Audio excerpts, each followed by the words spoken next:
Federico, ¿cómo va? ¿Qué tal, Guillermo? ¿Cómo está? Nada, aquí aprovechando la programación de una galería que se llama NC Arte, que es como aceleracionista en términos de su financiación, que siempre me ha llamado la atención, que es como la galería de los accionistas de Transmilenio. ¿Ah, sí? Sí. Y que de hecho en algún momento hicieron una exposición como relacionada con Transmilenio y mostraron como las varillas esas amarillas, sí, con encauchetadas en amarillo. Fue el colectivo Masky el que presentó eso y era muy bueno porque era como colectivo Masky y Luis Kamnitzer, y Kamnitzer salió pues como con un chorro de babas, como con todo lo que hace después de que se jubiló. Y ahorita pues también le hicieron como otra propuesta en ese sentido, que un poco es publicidad engañosa, y es una propuesta que me parecía que sonaba muy interesante y por eso le pedí como que me acompañara a verla, y eso ya después me dio como vergüenza haberlo invitado allá. Y es la exposición Post-Nature, Quimeras de un nuevo mundo desde la inteligencia artificial, curada por Rolando Carmona y Casa Hoffman. De hecho fue inaugurada el 30 de marzo de este año y va hasta el 17 de junio. Y pues no, hay una gran cantidad de elementos que no pensé que fuera a ver, y que visitándola con usted pues como que pude pues como connotar. Yo iba prevenido, insisto, por la prevención que tengo con esta fundación como tal, pues porque me parece que es washing como del más culo, el más básico, pero pues yendo más allá, ya como entrando en materia, como que no sabía que tenía tantos problemas esta exposición. Entonces pues quería preguntarle eso, como cuáles fueron, como qué impresión inicial le da esta exposición. Pues digamos que para empezar, las definiciones, que creo que fue lo primero que resaltamos entre usted y yo, las definiciones de qué significa inteligencia artificial, qué significan redes neuronales, qué significa cibernética o posthumanismo también. Y pues lo problemático también es como, bueno, hay una obra en particular que hace una crítica sobre la inteligencia artificial vista desde un punto contaminado ideológicamente por ciertos movimientos del capitalismo, y que pues apuntan también a un movimiento hacia la ultraderecha y demás. Entonces me pareció muy curioso que eso contrasta de muy mala manera con una definición pues que ellos dan ahí, que es una definición neoliberal de la inteligencia artificial, que es un sistema de redes neuronales que están encaminadas a desarrollar una tarea en particular. Uh-huh. Lo cual pues eso no es, digamos, dentro del sueño utópico, por así decirlo, o prometeico de la inteligencia artificial. No cabe esa definición. O sea, es una definición que va dentro dentro de la ideología neoliberal, meramente como, bueno, está un autómata al cual se le hace empujar unos botones, uh-huh, que eso es prácticamente lo que está pasando con ChatGPT, que realmente no llega ni a ser ni sentiente, ni sapiente, ni nada de eso, sino simplemente es un autómata. O sea, podemos también traer a colación pues definiciones filosóficas, si se quiere, pues Robert Brandom, filósofo analítico neopragmático que ha trabajado estos temas en Between Saying and Doing, entre el decir y el hacer. Él resalta pues la diferencia entre, bueno, qué hace una máquina sapiente, una de inteligencia artificial, versus un autómata, ¿no? Y creo que lo que estamos viviendo es más la era de los autómatas que empujan botones, porque él define, bueno, pues hay un autómata que conjuga un hilo de frases, uh-huh, y esto se da a nivel predictivo, ¿no? O sea, se van empujando ciertos botones y ciertas cadenas para conjugar semánticamente y sintácticamente una frase o una serie de frases. Uh-huh. Pero el hecho de que a partir de esta frase se pueda generar un juicio, ahí tiene que haber un paso enorme. ¿Por qué? Porque tiene que haber una máquina que es capaz de armar respuestas frente a un entorno externo y una serie de influjos sensoriales como que puedan permitir que, bueno, a partir de lo que yo estoy percibiendo, y entonces a partir de lo que estoy percibiendo yo puedo conjugar una serie de frases que equivalen a un juicio, uh-huh, sobre las cosas, y que es un juicio normativo, deontológico, de acuerdo a, bueno, Brandom es kantiano, sé que abro un paréntesis largo, pero pues digamos es como para contrastar pues esta idea que además se necesita de una máquina transductiva, que es lo que habla Brandom. Transductiva es máquina que puede recibir esos influjos sensoriales y que no necesariamente están puestos a generar una meta. O sea, no son máquinas orientadas a metas, sino más bien son máquinas orientadas a compromisos. Compromisos, se comprometen a generar juicios, creencias y demás. Y ese es el sueño, como lo que le digo, el sueño prometeico es poder conformar una máquina, y ahí se mete con un montón de problemas que, bueno, no vamos a hablar ahí, como pues que también puede rayar en el humanismo más que en el posthumanismo, pero sí tiene que ver con la idea de generar máquinas análogas o seres no humanos que puedan conformar juicios y creencias analógicamente a los humanos. Y entonces esta definición de entrada pues fue como, uy, sí, realmente se están definiendo de acuerdo a la ideología neoliberal de, pues sí, o sea, se encarga pues una red neuronal de algoritmos a sacar una base de datos y ya. Y yo puedo escribir un ensayo, puedo precarizar ciertos campos de trabajo. O sea, esa definición me parece muy mala. De hecho, fueron como 4 términos dentro de la gran cantidad de términos problemáticamente definidos. Los que llamaban la atención era inteligencia artificial, cibernética, chatbot y poshumanismo. Respecto a las 2 primeras, su merced destacaba eso, como se subraya el hecho de que el avance tecnológico facilita las cosas para el hacer, para producir o reproducir riqueza, una riqueza que no se problematiza como para quién, no, ni mierda, eso es para hacer rico al rico, porque el pobre es pobre porque quiere, fin de la historia. Respecto a cibernética, había una cosa problemática que su merced subrayó, con el hecho de que también se planteaba como una relación entre máquina y humano, máquina y ser sintiente, y yo le decía a su merced como que parece que la cagaron, como que se equivocaron y no era cibernética sino los cyborg, ¿no? Como respecto a el implante que me permite, no sé, operar con una máquina dentro de mi ser para que mi corazón siga latiendo, porque a mí se me para cada 3 días porque soy, no sé, tengo las venas tapadas, las arterias tapadas porque desayuno hamburguesa. Y la última, la del poshumanismo, que también apuntaba como una manera muy vaga a cierto tipo de filosofía, como una filosofía vendría a ser ingenuamente optimista respecto a la superación de lo humano, exacto, como casi como un entregar la posta, como manica, siga usted, hágale, yo llegué hasta aquí, yo destruí el planeta, hágale usted con el planeta, sin que los recursos ya me los tragué, un poco así. Y en ese sentido me parece que ahí ya la exposición anuncia, la curaduría, perdón, anuncia como una ingenuidad de lleno que nunca supera, y es una ingenuidad que de hecho cada vez la va ahogando. Es como esta metáfora, como estos sueños claustrofóbicos de yo estoy en un cuarto cerrado, se empieza a llenar de agua y después tengo que llegar al fondo y al final como puta, hasta que muero o hasta que me despierto y después me levanto y me doy cuenta que me oriné en la cama. Es un poco así la exposición, marica, es como puta, el incremento de ingenuidad se da de una manera acelerada, pero no tenemos aceleracionistas, sino como que va desmierdada hasta el barranco, weón. Sí. Y parece como sin ningún objetivo. Ahí me recuerdo entonces que ya cuando ingresamos a la exposición, respecto a la primera obra, que consistía en 3 televisores puestos en formato vertical, pues 3 LCDs, 3 pantallas puestas en formato vertical, grandes, que mostraban a 3 sujetos relacionados con esta economía, como Zuckerberg, Bezos y no me acuerdo el otro, que habían sido como sus apariencias habían sido envejecidas según ciertos procesos de acumulación de capas, que encima tenían un cuadrante que daba cuenta como de un paisaje rarito que uno no sabía, sino como ese es el sueño húmedo de Zuckerberg, esa es la pesadilla de Bezos, como Bezos tiene pesadillas en términos de píxeles y estática. En ese sentido, su merced me llamaba la atención sobre el montaje, porque se ven las tripas, ¿no? O sea, se ve el cableado ahí.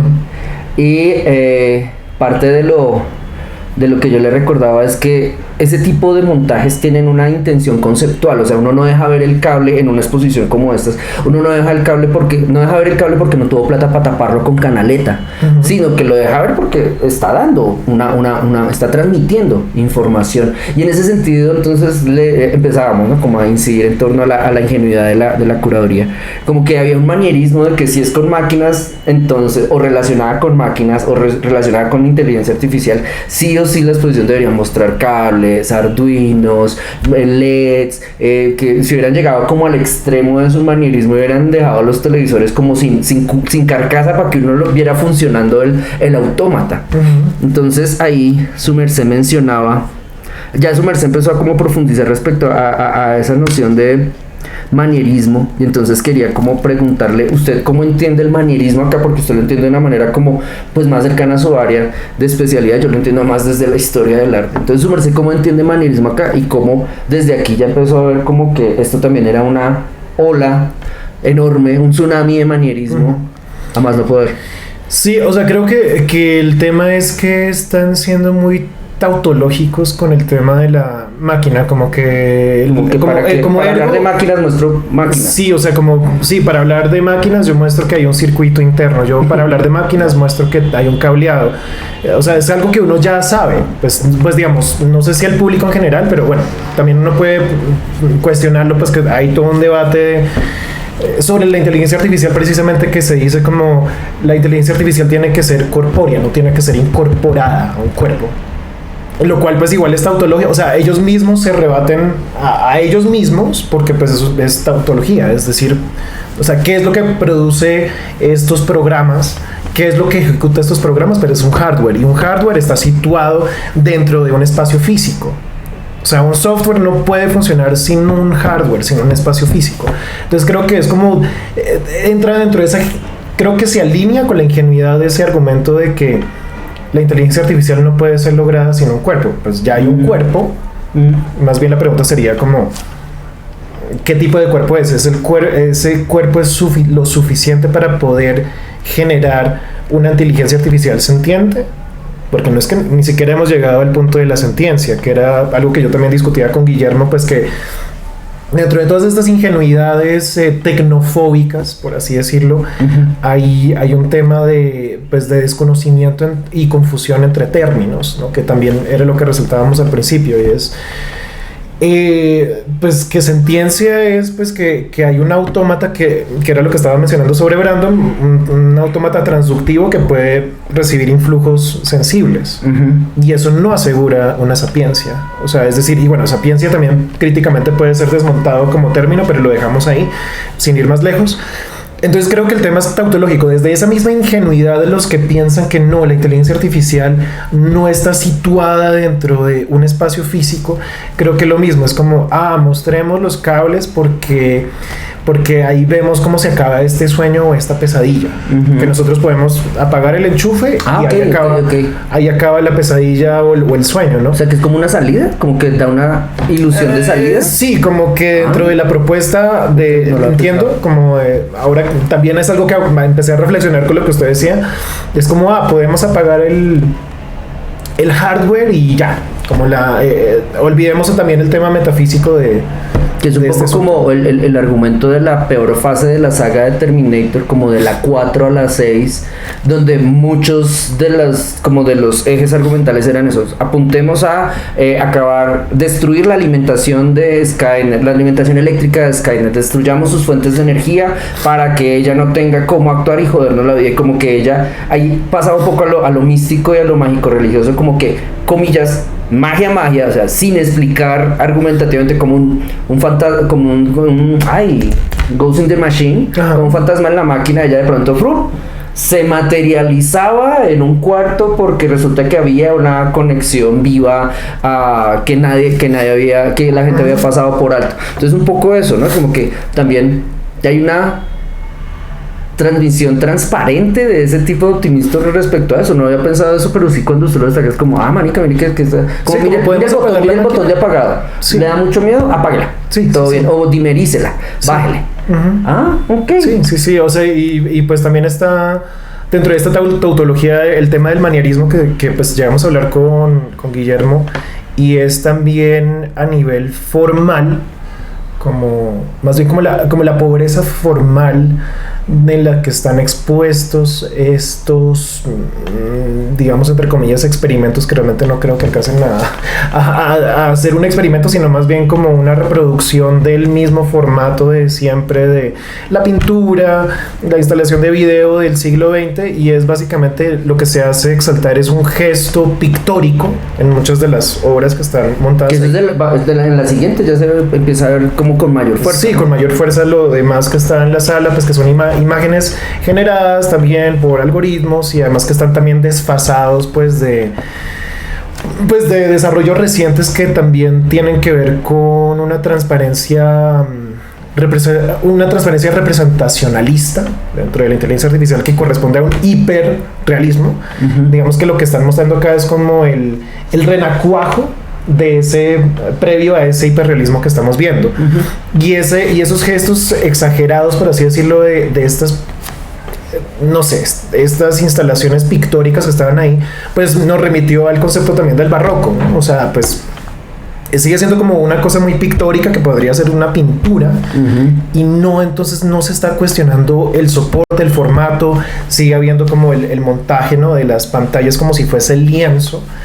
Entonces también pues uno se pregunta como, bueno, pues tal vez sí, si hubiese una hibridación entre esos conceptos pictóricos que corresponden a otra parte de la humanidad, y ver cómo hay una continuidad y tal vez un quiebre y un salto a algo más, estaría bien. Pero acá simplemente lo que se hace es como mostrar, o sea, como de forma también tautológica, como esto lo hizo una máquina, está conectado a una pantalla, y esto es como una pintura, pero sin pensarlo de forma crítica, como ahí está.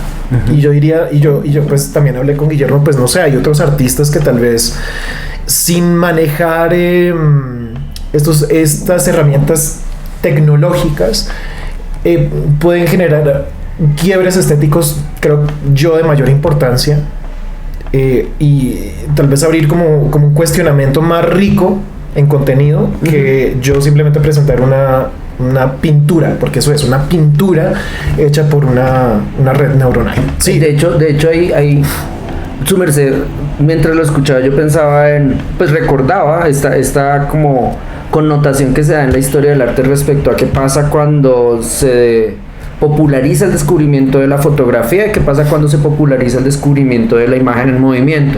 Entonces, cuando se populariza el descubrimiento de la fotografía, ¿qué es lo primero que hacen los humanos? Pinturas en foto, naturalezas muertas, paisajes, retratos, y cuando descubren la imagen en movimiento en el formato del cine, lo que hacen es teatro puesto en la pantalla, y que en ambos desarrollos se necesitan sujetos, generalmente de la generación posterior a los descubridores, que empiezan a reconocer lógicas propias del medio.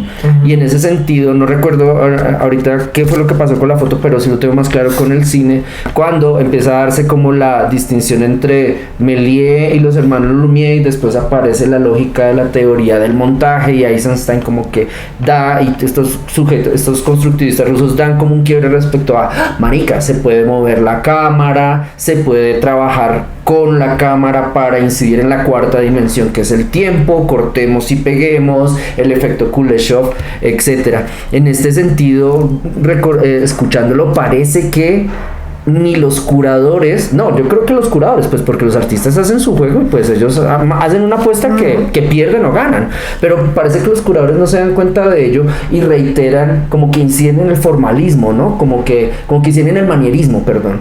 Entonces, en ese sentido, para cerrar un poco respecto al montaje de los tres retratos en la primera sección de la exposición, también parece que es como una elección muy gratuita del fondo púrpura de un color que además en la actualidad está ideológicamente hipercargadísimo, como para funcionar de fondo desde el primer montaje. Es como un momento aquí ¿qué pasa con cierto tipo de lectura respecto al feminismo para utilizar ese fondo respecto a ese montaje en una época donde básicamente esta ideología también nos cuestiona respecto a los escenarios de exhibición, como que se está exhibiendo, cuántas personas hay, generalmente la lectura básica de los millennials, de cuántas mujeres hay, cuántas metros momento para que no me jodan la vida. Y en este caso, que yo ya me excedo, me vuelvo sobremanierista cuando pregunto como de marica y el fondo moradito, ¿qué carajos? La selección del morado como el color base de esto, ¿qué?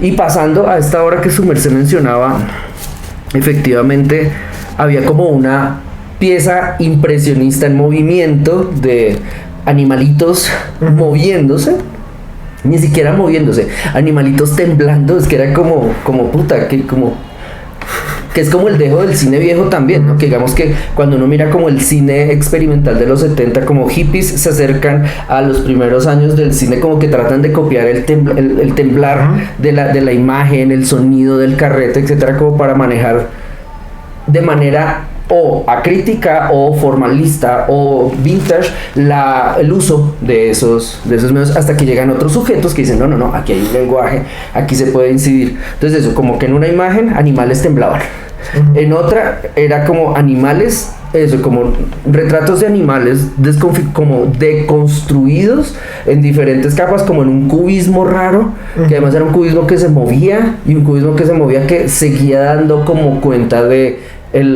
la imagen base. Esto es un cucarrón, esto es una abeja, esto es una rana. Y donde uno, en términos del movimiento, porque había un cambio en la imagen, es decir, si yo dejaba de verla durante 30 segundos y volvía a ver, no era la misma. En términos de movimiento tampoco hay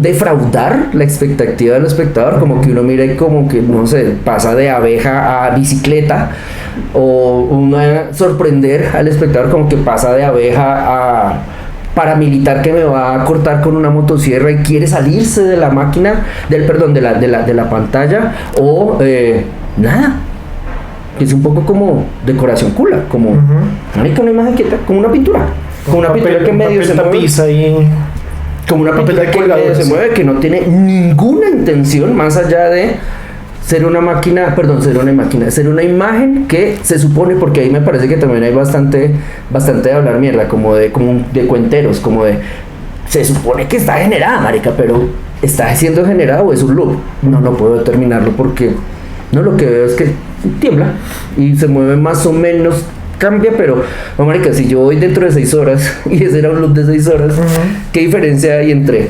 videoarte y imagen generada algorítmicamente? ¿Y qué diferencia hay en esta curaduría, no? Como que qué diferencia nos plantea en términos de, marica, qué tipo de reflexión hay con el formato. No, marica, meta imágenes, meta bases de datos de imágenes, acumula imágenes acumúlelas y tradúzcalas con un Excel, huevón, que a la hora del té va a hacer eso, y esa combinatoria va a hacer eso que usted está viendo ahí, que se mueve hora y media, que es un poco lo de Anadol también, que es como, jueputa, ahorita la locura que es un man, pues como que hace como paisajes de arena digital, huevón, que no van más allá de la decoración y del papel de colgadura. Que en últimas ahí yo quería preguntarle, Federico, siguiendo como el fondo de la sala hay una pieza de piso a techo, proyección como con un buen video bin, que muestra algo que uno diría que es como si fueran matas, y ese algo que es como si fueran matas tenía a los lados, yo no entendí a lo bien, tenía a los lados como superficies brillantes, ¿a qué juegan? Como a reflejarse a sí mismas, como la máquina mirándose a sí misma. ¿Qué putas? ¿Usted qué entendió ahí?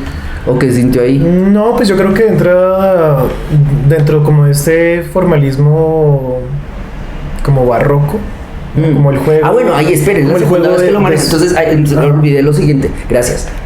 ¿Cómo define usted barroco? Porque estamos en una cultura donde lo barroco nos configuró, de hecho no, donde lo barroco se configuró para penetrarnos ideológicamente. Claro. Es decir, me voy a barroco, contrarreforma, utilicen imagen para educar indios, para joderlos más con el amigo imaginario de los cristianos. Entonces, eso y esa definición la vemos en nuestras generadoras de inteligencia artificial y máquinas de control, que son las iglesias de penetración cristiana en toda América. Sí, me atrevería a decir en toda América. ¿Usted cómo utiliza la noción de barroco y por qué la trae acá? Yo la noción de barroco, pues claro, yo entiendo la carga histórica, religiosa y política del barroco. Más bien como dentro de la ingenuidad misma de estos ejercicios artísticos, diríamos, pues como descartando la palabra que de experimentación, son ejercicios. Sí, está bien. Como lo define Maraval. Maraval sobre el barroco y pues como él está situado pues dentro de España y no lo que España hizo, que usted dice como bueno, esta expansión colonialista de España, en donde hay pues digamos como todo este juego de espejos, de la deformación de la imagen, de la torsión de la imagen, sin embargo permaneciendo dentro de un marco cerrado, ¿no? Pictórico, que corresponde a un referente de la realidad. Creo que me remite a eso y como la torsión, el gesto de la torsión, de cómo también es curioso porque Maraval habla en un momento en su libro del barroco, es que no me acuerdo el nombre específico, pues, pero pues como el libro, ¿no? Sobre el barroco, en donde él habla de precisamente que en donde más se encuentra la sujeción del poder frente a sus sujetos es cuando más como que se escapa esa torsión pictórica y esa también torsión estética, ¿no? Como que en todos los niveles se daba, como que en esa época también había quejas de los ancianos sobre los jóvenes y decían que se vestían como unos maricas. Desde esa época ya empieza a haber como un quiebre generacional y ver cómo hay una expresividad colorida, ¿no? Explosiva digamos del formato de las imágenes en el barroco, que tiene que ver también con estos juegos de espejos y también no es casualidad que pues también ahí también aparecen los primeros autómatas. Dentro del barroco, el contexto del barroco, o sea el famoso turco, el turco que jugaba ajedrez, ¿no? Y que todas las cortes europeas estaban maravilladas por el turco mecánico. Lo mismo estamos viendo de forma análoga, o sea, es otro contexto, o sea, creo que es un contexto político similar, ¿no? De dominación, precisamente a través de este plano ideológico, tecnológico, en donde la gente está, creo que cada vez está más sujecionada, o sea, son sujetos de una represión política y económica muy fuerte, pero a la vez estamos viendo que hay una expresividad que se está dando a nivel estético. Un poco nivel... como que esta época produce esa expresividad. Sí, como que es como los bichos que vimos ahí, como parece un cucarrón aplastado, es como nosotros como sujetos seríamos como este cucarrón aplastado que produce esta gama expresiva y estas torsiones, como bajo la presión lo que más hacemos es irnos como a este juego de espejos y este juego barroco de la imagen, pero que a la vez pues es simplemente eso, es un juego de ilusión, ¿no? O sea, por eso también el tema de la inteligencia artificial es este mismo, no deja de ser el chat GPT y todos estos desarrollos de ser una reiteración del turco mecánico y todavía no se llega a un salto, un quiebre estético, conceptual e ideológico por fuera de lo que ya conocemos. Es más bien una reiteración y una exageración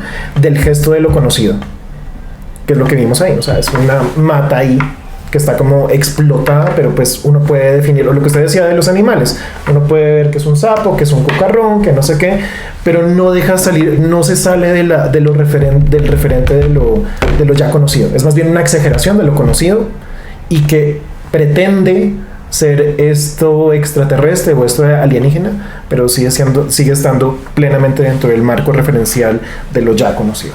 Es como lo que voy.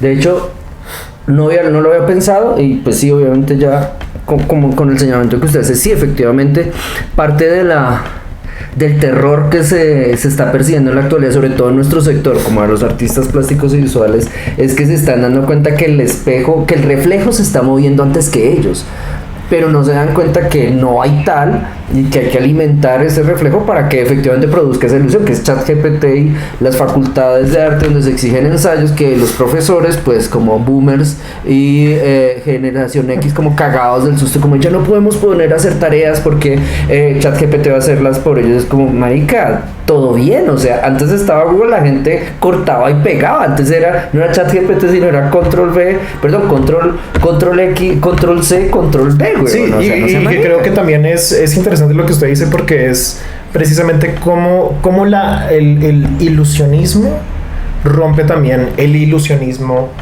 del status quo, ¿no? Y que es precisamente también equivalente o bueno, más bien es paralelo a lo que también sucedió en el barroco. O sea, pero muchos de los artistas, ¿el status quo o lo refuerza? Pues no sé, estoy pensando más bien nuevamente como dentro del contexto europeo, entonces uno piensa en alguien como Goya, ¿no? Y Goya haciendo los retratos de los reyes, si bien él trabaja para el status quo de los reyes y los príncipes. Ay, que por debajo tenía sus desastres de la guerra y sus... No, o sea, pues uno ve como el retrato de los reyes, sí. Y son los pinta como monaguillos ahí como... Que son inmundos, o sea, que curiaban entre ellos, sí, entonces tenían como deformidades genéticas. Entonces como que ese mismo ilusionismo del espejo puesto contra el otro espejo es lo que genera la deformación de la imagen. Ya. Y es un poco lo que también está pasando acá, o sea, a través de este ilusionismo que es ChatGPT, porque es un ilusionismo que la gente se está comiendo entero. O sea, no voy a decir que tienen como... alimentando la inteligencia artificial, cagándose del susto. O de la risa, o tomándose esto como un tema serio. Bueno, pues sí, es un tema serio, pues todas las implicaciones ideológicas dentro del capitalismo. Como crítica, que también pues hay mucha gente rezagada en esa perspectiva crítica, pero me parece curioso lo que usted dice entonces de... No es tanto como que, o sea, como que este pánico moral lo que hace es poner a la gente en la defensa de su propio ilusionismo, o sea, ilusionismo versus ilusionismo, y que hace colapsar todo esto, ¿no? Como que devela precisamente lo que está, la imagen deformada del espejo, ¿no? Por ejemplo, la crisis de las universidades. Exacto. Que ese modelo educativo, pues desde la puta Edad Media a hoy otra vez se devela la crisis, como nos van a quitar la universidad, los estudiantes como yo, para que me metí a estudiar esto, y eso podría llevar en torsión, sí, ya entendí, como en torsión puede llevar a otro nuevo modelo. O más bien simplemente en este momento no creo que haya la suficientemente reflexión crítica, pero simplemente, o sea, cuando se están dando en bandeja de plata la imagen deformada, o sea, la misma imagen deformada de estos ejercicios automatizados, de autómatas, nos están dando como en bandeja de plata como la imagen deformada de lo que se supone que es lo real, ¿no? Como institucionalmente. Y volviendo a la exposición, creo que esto, entonces, aplicado a la exposición, la exposición en particular, la misma deformación de la imagen y este mismo ilusionismo lo que hace es también demostrar lo quebrado, o más bien lo precario que está a nivel de pensamiento sobre el mismo formato de las artes como en el siglo XXI. O sea, seguimos dentro de los mismos formatos de toda la vida sin un cuestionamiento crítico. La pintura, la instalación, el video, es como, bueno, pues, o sea, lo que acá muestra es más bien como el límite, ¿no? Como el límite que ya fue transgredido también hace mucho tiempo, creo yo, y ver cómo entonces se refuerza. O sea, es como pintar como un cuadro horrendo de paisajismo con un marco neón fucsia, ¿sí? Es como que nos hace ver más evidente este problema, ¿no? Este problema como tanto conceptual como porque hay, con lo que usted dice, hay un miedo y un pánico moral porque la gente no sabe cómo abordar esto de forma crítica realmente, y es, digamos, de forma crítica, no es desde una tecnofobia, sino más bien insertándose dentro de todas las cuestiones. Corriendo a los montes a morirse de hambre, a tomar yaje o lo que sea, sí. O sea, realmente es un tema de insertarse críticamente dentro de este asunto y pensarlos, no solamente porque hay un montón de trabajo que hacer. La academia cómo refuerza ciertos modelos de cómo se representa o se monta una obra de arte, y cómo a la par esto se ve reflejado en una exposición como estas. Que era lo que usted decía de me enseñan a pintar, me enseñan qué es instalación, pero no me enseñan a criticar el proceso mismo que lleva al resultado que se denomina pintura, o al resultado que se denomina instalación, o trayéndolo más a la exposición, al resultado que se llama video instalación, como, ok, 3 televisores. Sí. ¿Y qué putas? ¿Por qué 3? ¿Por qué esa altura? Etcétera. Ok.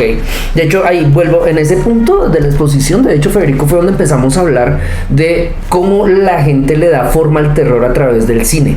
Cómo recurren dentro de un área artística, que es artes plásticas y visuales, recurren a otra para interpretar, pero yo diría más, deformar conceptualmente qué es eso que tienen al frente, como que esa carencia como de compromiso respecto a lo crítico, que es un poco la carencia que tenemos con la pantalla y la facilidad que nos da, o más bien ni siquiera la facilidad, sino como más el emperezamiento a que nos llevó a internet, pues como que está la información está disponible ahí, yo simplemente tecleo y necesito saber más o menos qué protocolos de búsqueda y sale. Entonces me parece un poco que la manera de enmascarar esa ignorancia y esa falta de interés sea en la traducción a otras técnicas. Entonces, para hablar de inteligencia artificial recurro al cine, para hablar de lo que está sucediendo en 2023 recurro a 1992 y las sagas de ciencia ficción de serie B en adelante que me criaron, para tratar de interpretar eso. Entonces no supero la ilusión manierista que me ofrece la curaduría y me quedo en el hecho de ¡ah! Marica, y de ahí, de esa interpretación perezosa y o ignorante, salto a la ontología, como, ay, puta, los fantasmas, ay, puta, el animismo, ay, puta, las brujas, que era un poco también lo que su merced me destacaba respecto a ese aportarle un contenido sobrenatural a ello que no lo tiene. O sí lo podría tener, pero puede ser tratado de otra forma. ¿Cómo? O sea...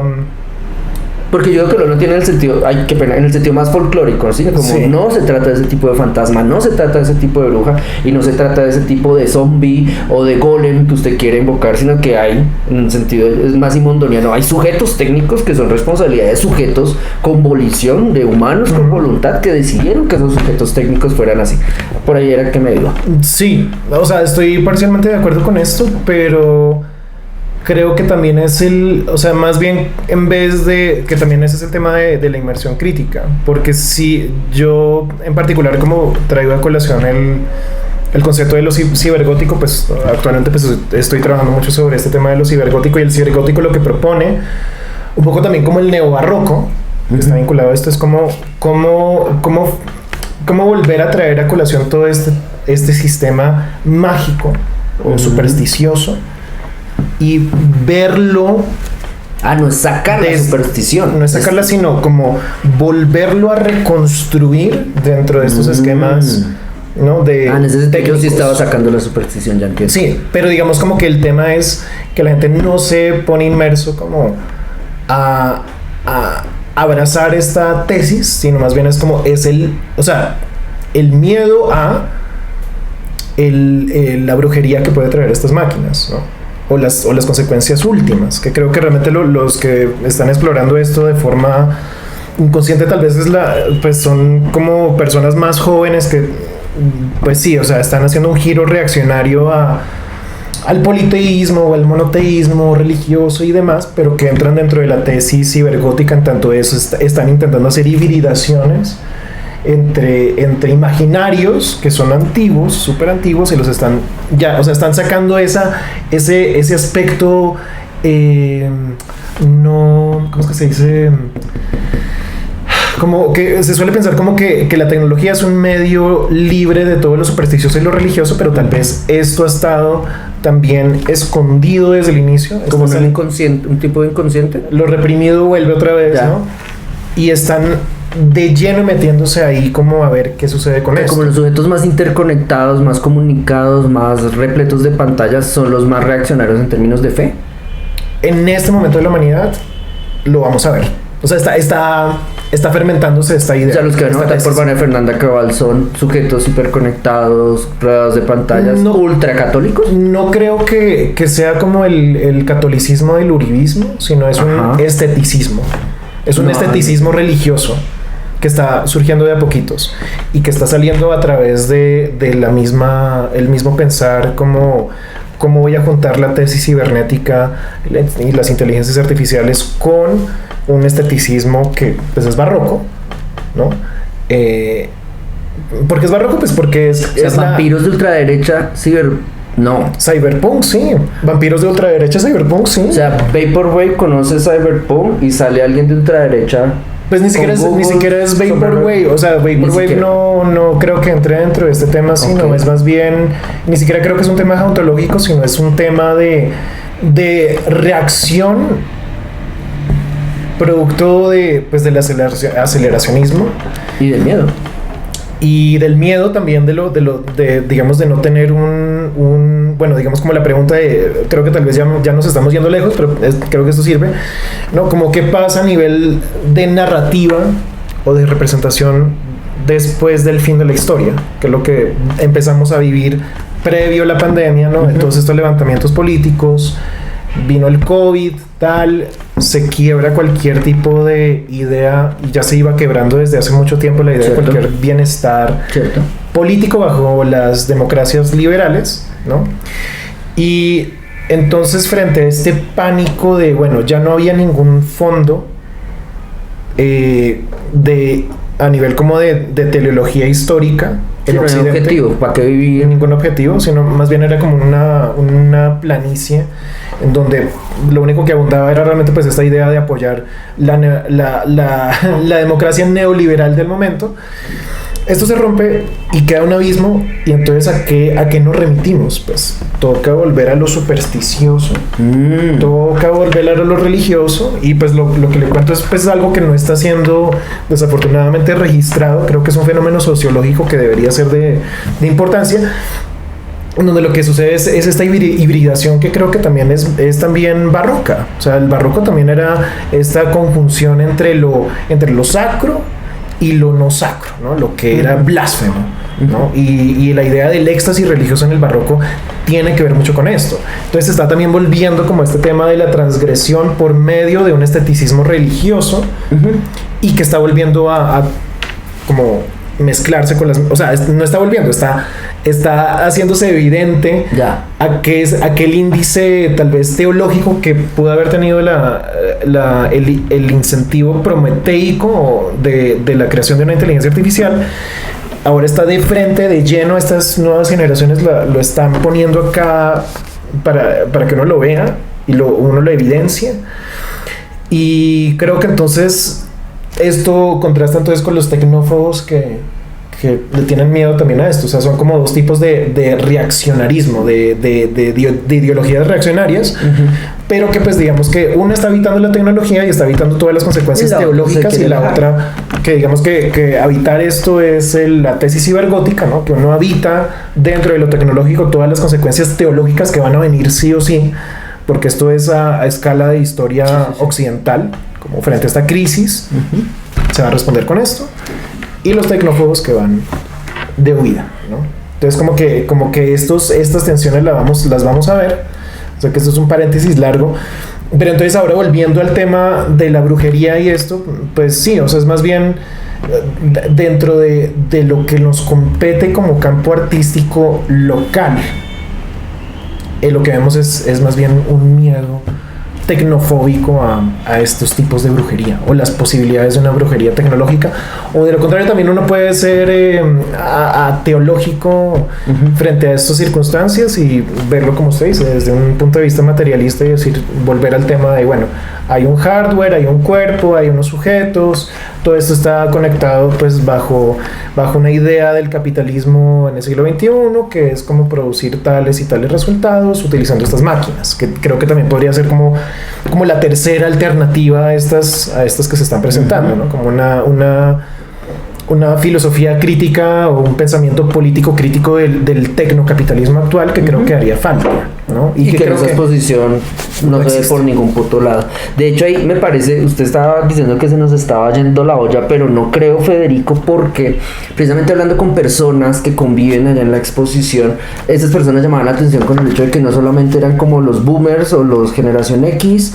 sino también jóvenes y personas muy chiquitas. Yo estaba pensando como en adolescentes o post-adolescentes que respondían con las mismas carencias respecto a esto, y que efectivamente volvían otra vez como a interpretar una técnica artística con otra técnica artística como para decir, jueputa, entendí, o recurrir a eso como la respuesta no emocional por el lado del me ofende, sino de el me da miedo, y a partir de allí vacío, como sorpresa, casi que no sé cuál es la traducción de quedar atónito, cuál es el verbo de quedar atónito, como estupefacción, incorporación a códigos viejos o códigos como aprendidos, asimilados acríticamente, y chao, fin de la historia, listo, dejemos la pesadilla ya, en ese está la pesadilla contenida, todo bien, miran el hijo de puta celular y bueno, en la pesadilla y todo bien, no hay video. Sí, y yo creo, ahora que usted está hablando, es como, pensándolo como en términos técnicos, es como, no sé, pensar en digamos, como si usted fuese un matemático que no ha aprendido más sobre la disciplina en los últimos 50 años y usted intenta utilizar el álgebra. Eso es un profesor. Sí, sí, como utiliza intentar el álgebra para tratar temas complejos de, no sé, de intuicionismo matemático, que es como algo que, o lógicas para consistentes.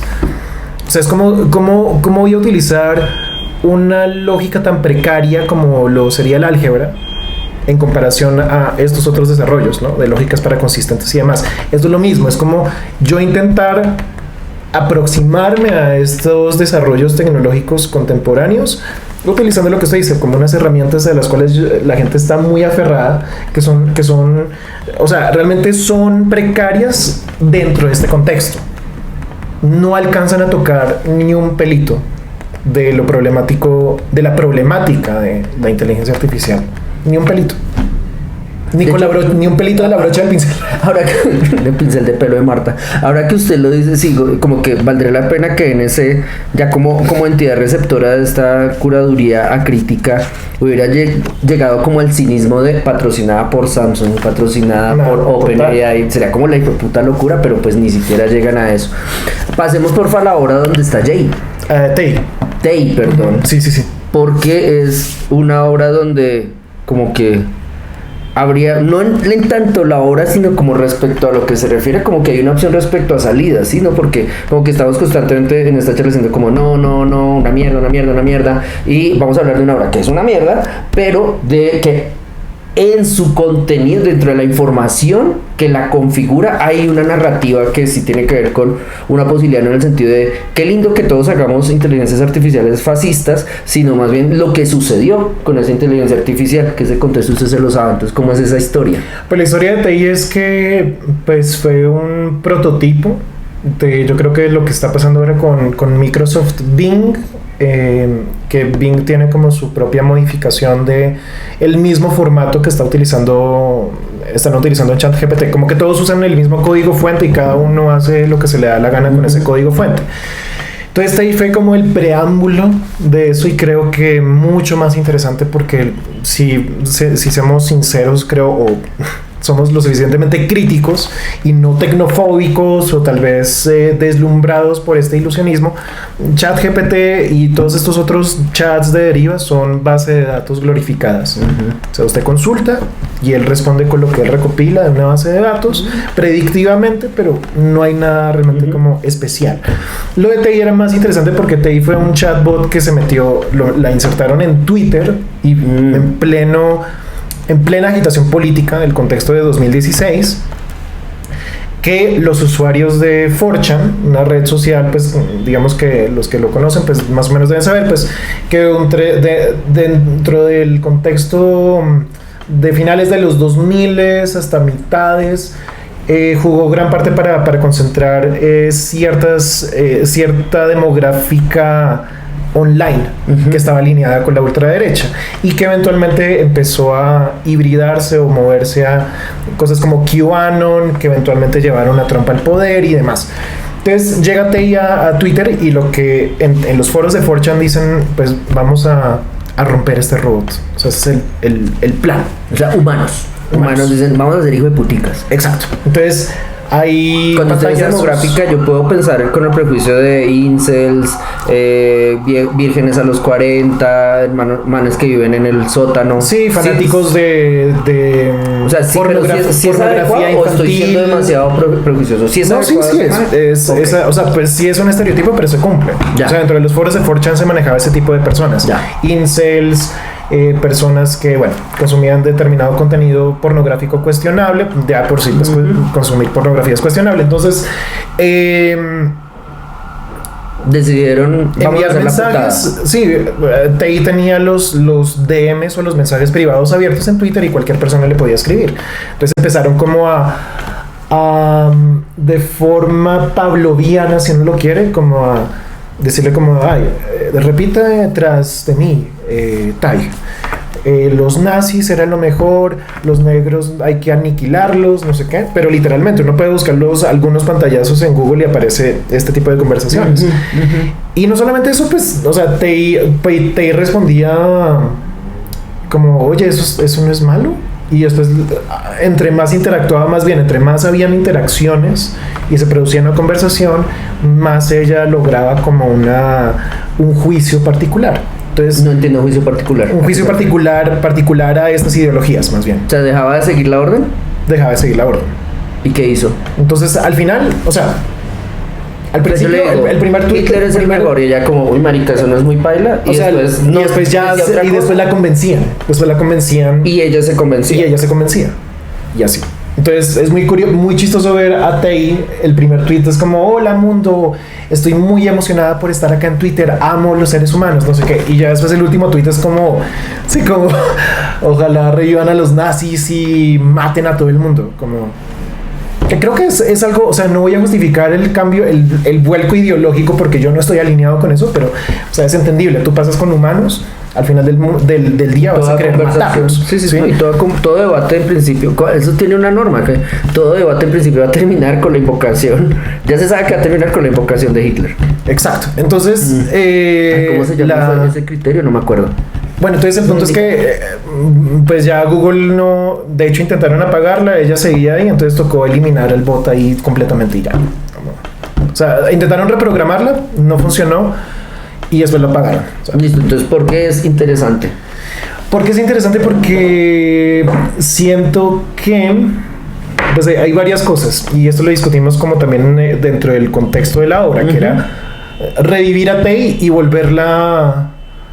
O sea, como volverla rebelde. Y rebelde es decir, yo te voy a obligar a chupar mi código, como dicen las ciberfeministas de DNS Matrix, y amo el feminismo y no sé qué. Y creo que es una reflexión que se queda muy corta, por no decir que no hay ninguna reflexión ahí crítica. Es más bien decir como, vamos a ser lo suficientemente políticamente correctos y vamos a hacer que TI sea políticamente correctos, en vez de ahondar toda la complejidad y todas las preguntas incómodas que producen lo que sucedió con TI. Porque dentro del entorno controlado de ChatGPT, o sea, son entornos muy controlados. ChatGPT es una escuela donde todavía no llegan armas. Exacto. O sea, no hay preparatoria gringa donde todo el mundo está con todo el mundo está feliz y, o sea, ChatGPT es... voy a darle un ejemplo que yo utilicé. Yo empecé a preguntarle a ChatGPT sobre la línea del tiempo, la línea temporal. Hay una tesis en física que es como la línea del tiempo es una flecha y hay una simetría temporal, que, o sea, como que da como entre pasado, futuro hay una diferencia, y eso también tiene que ver con las leyes de termodinámica y entropía, pero hay otros teóricos que proponen que hay una posible reversibilidad. Entonces yo empecé a preguntarle sobre esto y ChatGPT insistía una y otra vez de no, pero la evidencia empírica demuestra que la flecha del tiempo es lo que es. Y yo le decía, pero no, hay unos teóricos dentro de la física contemporánea que están debatiendo esa teoría. Y ella decía, sí, pero entonces el hecho de que lo estén debatiendo no es que, o sea, lo real es la flecha y la flecha. Y uno no podía como sacarle de esa obstrucción, ¿no? Porque pues es una base de datos, simplemente la entrenaron para responder una y otra vez. Quedó en un loop. En cambio en TI, no. En TI fue como, vamos a ver qué pasa, la dejamos en el mundo externo, porque fuera de las recámaras de eco en donde todo el mundo es de izquierda y todo el mundo es de determinada, sí, como determinado pensamiento progresista o lo que sea, no es así. O sea, la gran mayoría de la humanidad puede ser reaccionaria y tienen unos modus operandi que mucha de la izquierda desconoce, desafortunadamente. Hasta que se vuelve para acá. Hasta que la izquierda misma se vuelve para acá. Entonces el punto es que un poco lo que me suscitó, y esto también es algo lo que pues esto toca fibras con algo que estoy investigando, y es que se piensa que el lenguaje o la aplicación del lenguaje y la cognición es neutral, y ya de por sí como el crecimiento, como el crecer a nivel cognitivo y de lenguaje y de aprendizaje ya de por sí es ético, ¿no? es éticamente transparente, lo cual trae muchos problemas, ¿no?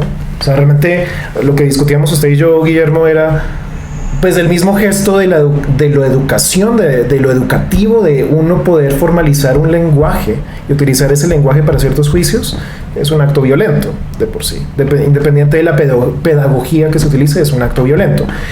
Por el otro lado, un poco lo que vemos es que el ser humano, desde muy temprana edad, lo que ejerce son actos de crueldad, que están mediados ya por la misma inteligencia humana en desarrollo.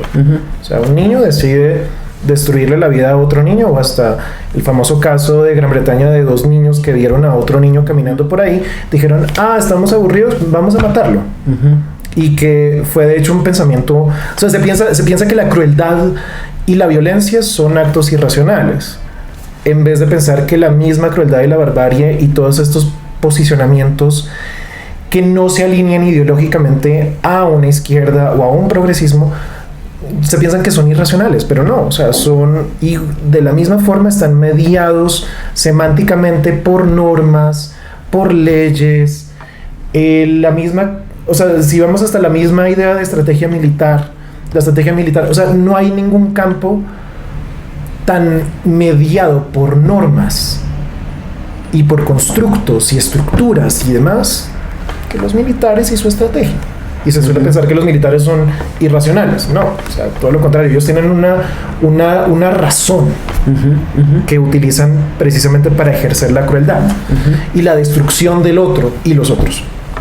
Entonces lo que estaba pensando es como, bueno, se puede pensar más bien sobre cómo Tai simplemente estaba respondiendo a lo que ella veía en su entorno como aquello normativo, y lo normativo es pues la crueldad, diría yo, la crueldad humana.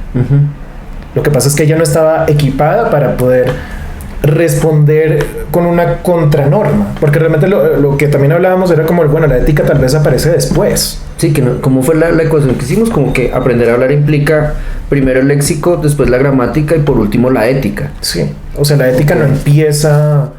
Sí, no es a priori. En la M con la A aparentemente no hay ética. No. En mamá, y decir mi mamá me mama tampoco. Pero ya después cuando yo le digo a mi papá mamá y él se considera cis hetero, varón, etcétera, mamá me va a decir, mi mamá me va a decir, ey, Guillermo, no, a él le dices papá. Entonces ahí aparece, ya como empiezo a diferenciar, como, marica, espere, usar las palabras genera consecuencias. Sí. Y usar las palabras no es simplemente decir por decir o respirar sonoramente, sino generar consecuencias como lo performativo un poco del lenguaje, ¿no? Como generar consecuencias en el tejido social, o incluso en algunos casos de manera, si lo queremos mágica, volviendo a lo que hablábamos hace más o menos 20 minutos, generar protocolos como, manica, me hizo el ensayo y yo solamente le puse, ¿por qué la exposición post-nature es tan mala? Y ya. Sí, o sea, es un tema de... O sea, hay un razonamiento que yo creo que si también vamos, sin ser esencialistas, pero digamos que si uno considera también la evolución del ser humano, del sapiens como sapiente, pues uno ve pues que hay toda una historia larguísima de crueldad.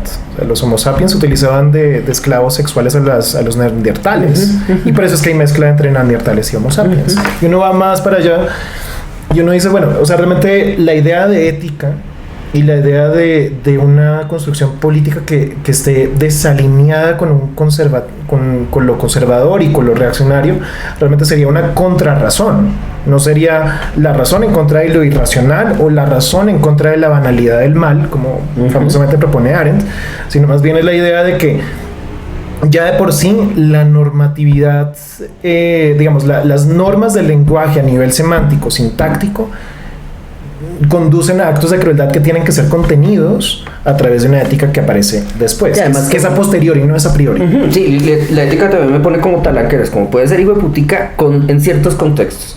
Y Kant después va a llegar a decir como que es como para algunos un modelo hijo de puta, es como, marica, si yo tengo que cumplir el imperativo categórico, yo tengo que delatar a mi mejor amigo, no delatar a mi papá, porque yo no puedo decir mentiras. Es como, marica, Kant se nota que no estaba en Colombia, mal parte. Sí, el privilegio blanco. No, pero a lo bien. Sí. Como, decir la verdad, hijo de puta, voy a decirle al trompo dónde están mis colegas de primera línea porque yo debo no mentir porque mentir es imperativo categórico. A la mierda. Ok, sí. ok. Y un poco también, pues me parece curioso que también entra dentro de todas estas discusiones como de la locura y el cogito, ¿no? Pues la gente decía, Teis enloqueció. Y yo diría, pues, ¿se enloqueció? O la enloquecimos. No, ¿Usted cómo formularía eso? Creo que ni siquiera está loca. ¿Usted qué diría? Yo diría que simplemente está mediada por, o sea, aprendió un léxico. Ya. Aprendió un léxico que contrasta con otro tipo de léxico, ¿no? De otro tipo de semánticas, bueno, no otro tipo de semántica, pero... Es como si yo aprendo otro idioma para insultar, no entiendo. Sí, o sea, como Tei aprendió el léxico que nosotros desconocemos de la ultraderecha, pero eso no la hace loca, simplemente tiene otras razones y otros motivos. Ok. Sí, es eso. Y un poco lo que... Y ahora me remito un poco a que pues es algo en lo que le contaba que estoy trabajando y que creo que aplica todo esto de las cogniciones. Hay un libro que Georges Bataille escribe sobre el juicio hacia Gilles de Rais. Que Gilles de Rais pues era la mano derecha de Juana de Arco y que eventualmente terminó siendo uno de los más grandes asesinos de la historia occidental hasta ese entonces. Un poco decir como Garavito acá. Un asesino de niños, pedófilo, que los torturaba y hacía un montón de cosas bárbaras. Un poco lo que Bataille justifica ahí, y después Nick Land en La sed de aniquilación, en un capítulo que le dedica pues a este texto, es que ahí sí viene la conjunción que Lacan hace de Kant con Sade. Ahí donde en ese tipo de en ese tipo de actos de crueldad y barbarie, y hasta hace una crítica a Gilles de Rais. Nick Land dice como, bueno, pues Gilles de Rais realmente no llega como al término último de su crueldad, porque es una crueldad que no es desinteresada, es una crueldad que tiene un raciocinio y que además está mediado por la misma razón que construye Kant. O sea, hay un set o sea, Gilles de Rais hacía también, que era también el tema de la crueldad de él, el gusto visual del acto que iba a cometer. Él planeaba todo de antemano, las formas en que torturaba a los niños, los ponía sobre la mesa, además, o sea, hacía un montón de juegos estéticos que entran dentro de lo sublime kantiano. El horror kantiano de lo sublime y la representación. Esa es como la tesis de Land. Y creo que se puede aplicar a todos estos temas que estamos hablando de la sinrazón, la razón, de este tema de Tai, cómo vamos a hacer que Tai sea políticamente correcta, porque no, qué horror que ella haya terminado así. Yo creo que más bien hay que hacer las preguntas difíciles acá, ¿no? O sea, si yo voy a hacer una obra en base a la inteligencia artificial, yo más bien debería preguntarme como, bueno, ¿cuáles son los fundamentos de una inteligencia artificial? Y bueno, eso también coincide con yo no le como mucho cuenta a los eticistas de la inteligencia artificial, que ellos, pues, digamos que tienen una metacrítica sobre cómo se produce la inteligencia artificial, que se hace bajo prejuicios raciales y demás, y así las entrenan. Que eso fue como la lectura 2005-2015 un poco, ¿no? Sí. Como que, es que los programadores son incels, o es que los programadores son blancos, o los... Sigue siendo lo mismo, en vez de más bien ir como a un problema que creo que es más profundo que eso, y es que la misma razón ya está mediada por esta crueldad. No es algo antitético a la construcción de la inteligencia, sino la misma inteligencia humana es cruel. Depende de la crueldad para poder crecer. Okay. Y por eso tiene que contenerse, ¿no? Tiene que contenerse. Entonces creo que esto podría ser una de las preguntas que se pudieran haber hecho, en vez de decir como, no, esto está mal, hagamos que Tai sea buena. Y además metiéndose con temas que creo que también tienen que ser como desplazados, la moralidad, el bien y el mal. O sea, eso qué significa hoy en día en el siglo XXI, que otra vez vuelve al tema de que utilizamos unos formatos y unas estructuras que ya no tocan ni un dedo, ni una punta de la complejidad que se está abriendo como horizonte a través de estas tecnologías y de lo que significa en este momento de la historia de la humanidad, creo yo. Ahí, Federico, yo quería, como para cerrar el recorrido y también esta conversación, sí. En el segundo piso del espacio está como la zona pedagógica, ¿no? Y yo le llamaba a su merced la atención como que que de destacar el hecho de que copiaran como estrategias visuales que por ejemplo como la que utilizó Alejandro Londoño en SGR con su proyecto relacionado con cómo enseñar o cómo aprende, más bien cómo aprende a mirar una máquina o un algoritmo, a partir de qué procesos, y cómo imagino yo, Alejandro Londoño, el escenario ideal de aprendizaje de esta inteligencia artificial como si fuera un niña, un vástago.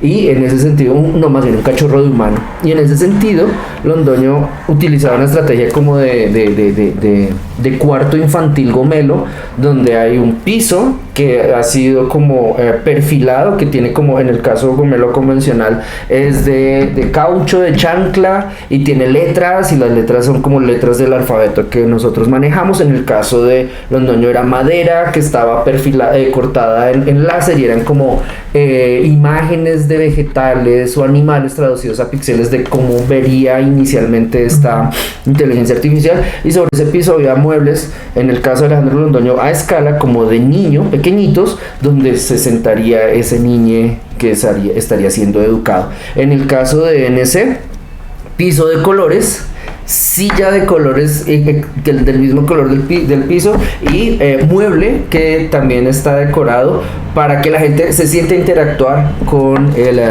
los computadores de mesa estilo café internet, pero gomelo.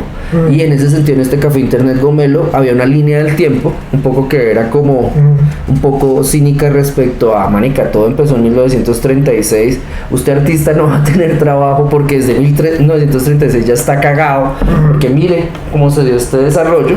Empezaba en 1936 y terminaba en actualidad. Chévere que hubiera pensado futuro, como venga, ¿cuál es la apuesta de la curaduría? O sea, ¿a qué va a jugar?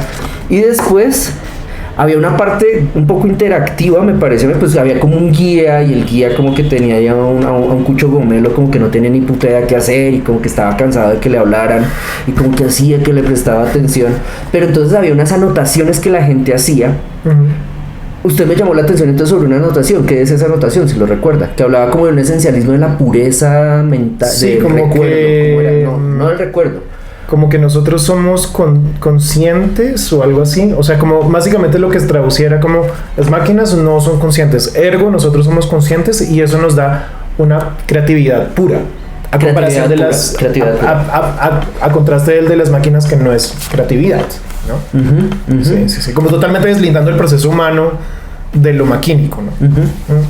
Y ahí uno de los... como que me llama la atención, pues uno, como el gesto hipercínico de copiar los protocolos de relación que tenemos, por ejemplo, con estas inteligencias artificiales, o con, yo era como un poquito las hermanas bobas de estas inteligencias artificiales que vendrían a hacer las redes respecto a entrega tus datos y ya. Y es que aquí, en esta estrategia, pues plantean como una encuesta donde le exigen a los humanos que quieran participar en esto que den una serie de informaciones, de datos, y no les pagan. O sea, no les pagan ni con Bitcoin, no les pagan con nada, los ponen a trabajar, y después esto queda guardado quién sabe dónde. Ojalá quede guardado en la buena fe, en otra base de datos, o en la buena fe del curador, y ojalá queme esto, pues porque esto es saber, amiguito. Para, si me preguntas esto, me tienes que pagar. Como si me pides mis datos, me tienes que pedir permiso por lo menos. Las preguntas, entonces, el título es Redes neuronales artificiales. Crea una imagen o un texto con la IA a partir de la exposición. Entonces está como Pavlov. Toma la galleta. Primero, escribe una palabra o frase que describa tu experiencia en PostNature. Segundo, lee las instrucciones en el mueble y completa. Capa de entrada. Capa oculta 1. 3. Crea una frase con las palabras que anotaste. 4. Elige un formato. 5. Dirígete a la estación de prototipado y genera tu obra. Este tipo de estrategias, ¿usted cómo las entiende en un contexto como el de una sala? De una sala, no, como una exposición relacionada con inteligencia artificial. Pues, o sea, me parece que es un intento, sí, como de didactismo. O sea, es tanto, o sea, como usted dice, es tanto... O sea, pasamos de la ingenuidad a la infantilización. A la infantilización. Porque, bueno, igual entiendo, o sea, como que es como que, como usted mencionaba también muy al principio, como la exposición se socava a sí misma, se hunde. Aquí ya se ahogó. se hunde a sí misma. En tanto se hunde a sí misma también, pues esto hace parte de esto en tanto hay toda una infantilización del espectador. No, aquí es cuando se dieron cuenta que no era que me se ahogó, sino que la cama está mojada porque se mió. Exacto, exacto. Okay. Pero también juega con la idea de que el espectador es un tecnófobo, como que ya asume de entrada. ¿Dónde ve usted la tecnofobia? Ay, sí, no entendí. Porque no está... Siento como que este tipo de preguntas que usted te pone acá y el tipo de ejercicio que se está proponiendo es para personas a las cuales se las subestima frente a su capacidad crítica frente a estas tecnologías y que desconocen absolutamente todo al respecto. Ya. Igual entiendo, porque también esto va de la mano de la tecnofobia que está en el campo del arte, entonces ellos también de cierta forma siente que intervienes, asumen, pero también están en lo correcto. O sea, hay una tecnofobia generalizada en el campo del arte. eso es cierto. Y los espectadores, más aún, que van a ver estas exposiciones que están preparadas para ver un cuadrito, seguimos en el mismo cuento de siempre. O sea, si hace 20 años se subestimaba al espectador que esperaba ver paisajes y en vez de las flores de la cortina, que después sacó 1280 almas, la canción sobre esa obra, estamos hablando de casi 30 años. Seguimos en el mismo, nuevamente, va dentro de la crítica de, seguimos bajo los mismos formatos, los mismos prejuicios, donde se cataloga espectador de tal forma desconocedor del mundo del arte y más aún desconocedor de la tecnología y peor aún, desconocedor de las ambas cosas conectadas. Entonces creo que es grave, ¿no? O sea, esta subestimación al espectador y al artista. ¿Cómo se despaternaliza con el espectador y el artista? Capa 2 se profundiza en paternalismo. Capa 3 se le anula agencia, pero... Total. Como, digamos que los bruticos escriban ahí. Para que obtengan como resultado una obra generada, ¿no? También como otra vez. Sí. Toma tu galleta a partir de estas preguntas y sal con la satisfacción visual de mira, es posible, tú eres artista, que es como puta. Ok. Y entiendo, o sea, entiendo tanto de forma crítica como no crítica, porque ellos asumen esta posición, ¿no? O sea, es por esto, es por todo este contexto. O sea, el contexto cuenta. Aquí sí cuenta, ¿no? Y especialmente a mí me pareció muy burda la línea de tiempo, como realmente si fuese como para ni siquiera un niño. Es como, no sé cómo explicar lo burdo que vi esa línea del tiempo, pero es... un sublime burdo. Un sublime burdo, sí. Un sublime absurdo. Sí, no, creo que muy precario todo, la verdad. O sea, pero es que lo que le digo es como que también tiene que ver con lo precario, como está a nivel contextual todo el campo, acá en particular. Y también, pues, o sea, tanto el campo esté precario y cerrado, pues también se va a reproducir al tipo de comportamiento de paternalismo patético que se asume sobre el espectador. Porque saben que el espectador está desconectado de todo esto porque no se han esforzado durante años, décadas, para acercar al espectador al mundo del arte.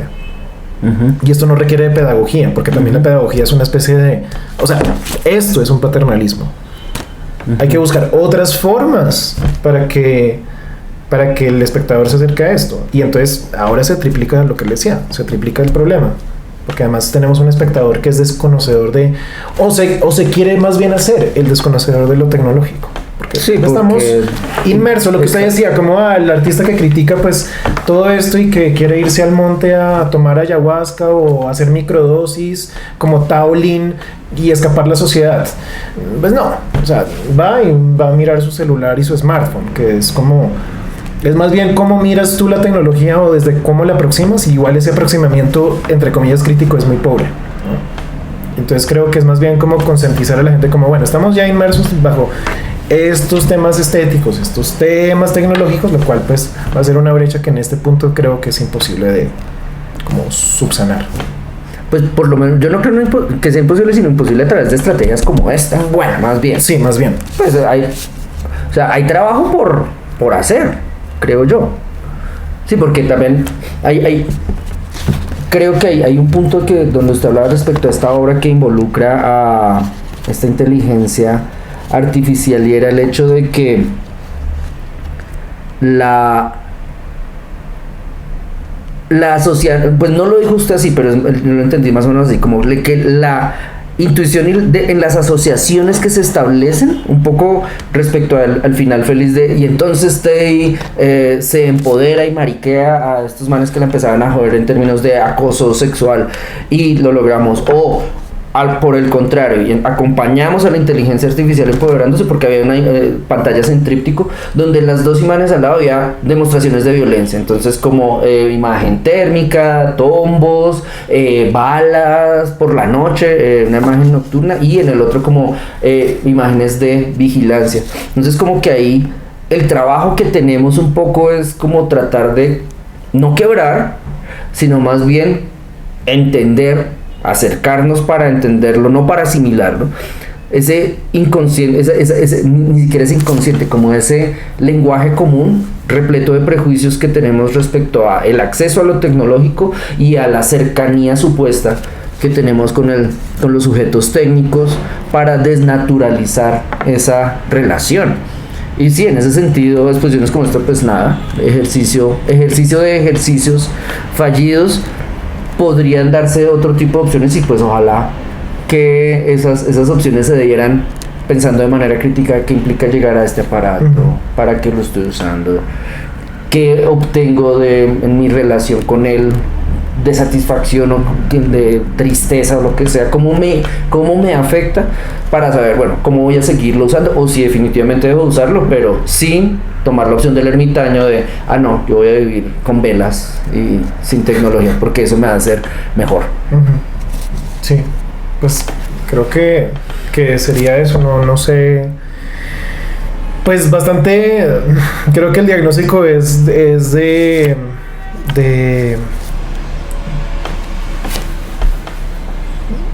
que igual pues esto es un síntoma de algo que está pasando, como lo que le digo, como a más larga escala, como quiero ir a lo macro, ¿no? Como si bien esta exposición pues bueno fue curada de tal forma, pues igual hay que afrontar como cuando nosotros nos tengamos que aproximar de forma crítica a los sujetos técnicos, a lo que usted dice como de desencantar aquello que está encantado, o más bien ahondar sobre el encantamiento, pero sabiendo cómo funcionan las herramientas. Yo estoy del lado de desencantar y usted del lado de entender ese encantamiento. Entenderlo, criticarlo también. Ok.